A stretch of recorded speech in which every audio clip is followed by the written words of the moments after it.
Hello, we're here in Newport, Rhode Island for the Digital CMO Summit. Here at the Hotel Viking are some of the world's leading marketers giving presentations on their challenges and opportunities moving forward. Over the next 2 days, we're going to interview some of those marketers for Digital 180. Enjoy.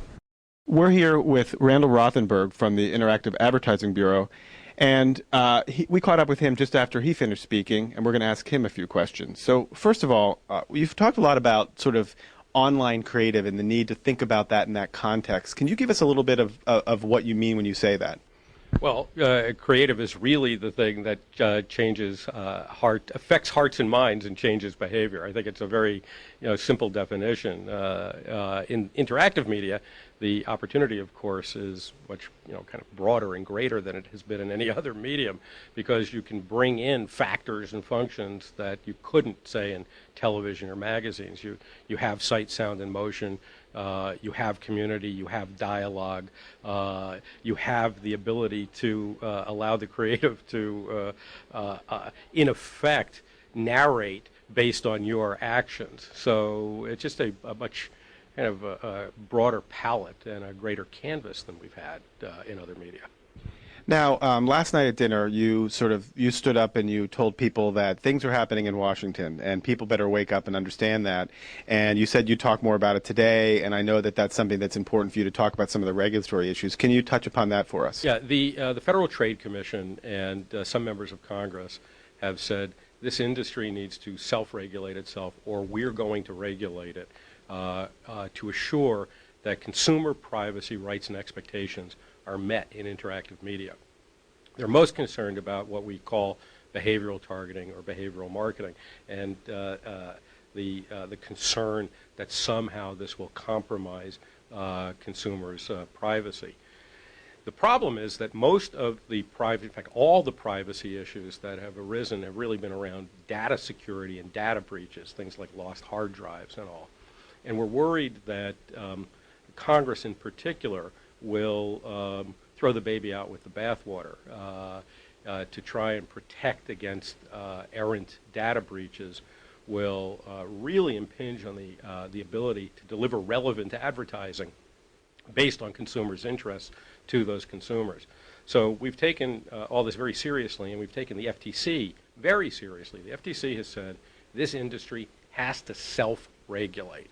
And so we've been working, the IAB, the 4As, the ANA, the Direct Marketing Association, and a lot of our major companies in developing a very meaningful and effective self-regulatory program that we're hoping to go public with and launch within the next couple of months. Great. Now, another thing that you can sort of sense in the room is this, and you talked about it in your speech, is this tension between direct marketing and branding, and it seemed to create a lot of stir amongst people. So can you talk a little bit about that tension and what your opinion of is? Yeah, sure. I think basically if we look at the history of interactive advertising, say over the past 10 years, without necessarily thinking about it or articulating it, we've really invented something that has been much friendlier to direct response advertising and not so hospitable to brand advertising. We've created kind of small ad format units. We've crowded them onto a page. We've said, hey, we're so accountable. We tend to measure responses on the basis of short-term actions or short-term sales. And the reality is that brand advertising is a long-term accruing effect that is aimed not just at getting today's sale at today's offer, but at creating and maintaining premium pricing abilities for clients through time. And so we've been spending quite a lot of time trying to explain to the industry and really evangelize to agencies, to marketers, and to publishers about how to think more expansively, more creatively, and longer term about the opportunities for brand marketing and brand advertising for that kind of premium engagement that takes place through time. Okay. One last question for you, and this is sort of on the tail of that question, is we talked before about the crisis of complexity, and here we are at a conference about measurement, but yet there's got to be more to it. So can you give us a little bit of your insight into the crisis of complexity? through the entire history of advertising and marketing, we lived in a fairly simple world. You used television for big brand advertising. You used freestanding inserts for consumer promotions. You used radio and local television stations to say, buy here now. You used your mailbox for direct response. These things were geographically isolated. Different agencies worked on them, and life was, fairly simple.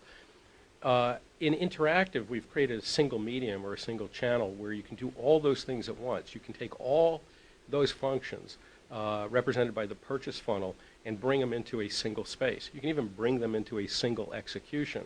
And this creates a lot of complexity in terms of, if you have a single space that is a brand ad, can give you a public relations boost, bring you to a coupon, consumer promotions, and even give you a map to a store done through a trade promotion deal. From an agency perspective, from a marketer perspective, also from a publisher perspective, you face all these questions. How do you organize that? I've got 7 different agencies or departments working on this campaign. Who's in charge? Whose budget is it coming out of? How am I prioritizing the effects I want to measure? Who's going to get the bonus? So from an organizational standpoint, and also from a management process standpoint, let alone from a strategic objective standpoint, this is a very, very different thing than we've ever had to worry about in advertising and marketing services before. So there's a clear need for marketers, and for those of us who support marketers, to come up with more routinized consensus ways of managing and leading these newly complex processes towards common objectives in time. Great. Randall Rothenberg, thank you very much. Enjoy the rest of the conference, and we'll see you later. Thank you very much. Take care.